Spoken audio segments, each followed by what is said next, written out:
This is Dinesh Gangasani. Welcome to my channel. Think about this. KCR ప్రభుత్వం అధికారంలో ఉన్నన్ని రోజులు మొత్తంగా 9.5 సంవత్సరాల కాలంలో కేసీఆర్ ప్రభుత్వం చేసిన అప్పు 2,80,000 కోట్ల రూపాయలు అయితే ప్రస్తుత కాంగ్రెస్ ప్రభుత్వము ఇప్పటి వరకు చేసిన అప్పు ఈ 20 నెలల కాలంలోనే చేసిన అప్పు దగ్గర 2,50,000 కోట్ల రూపాయలుగా కాగ్ రిపోర్టును బట్టి తెలుస్తుంది.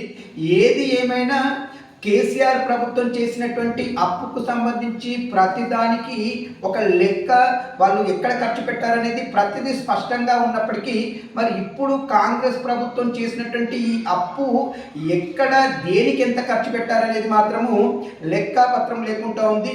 ఏది ఏమైనా వీళ్ళు చేసినటువంటి అప్పుకి సంబంధించినటువంటి లెక్క చెప్పాల్సిన అవసరం ఎంతైనా ఉంది. కేసీఆర్ చేసినటువంటి అప్పులకి మేము వడ్డీ కడుతున్నామని చెప్పే వీళ్ళు దాన్ని కట్టే వడ్డీ సంవత్సరానికి దగ్గర తిప్పి కొడితే 25,000 కోట్లు కూడా కాదండి. మరి వీళ్ళు తెచ్చిన అప్పును ఏం చేస్తున్నారని ప్రజలకు సమాధానం చెప్పాల్సిన అవసరం ఎంతైనా ఉంది. ఇట్లు దినేష్ గంగసాని.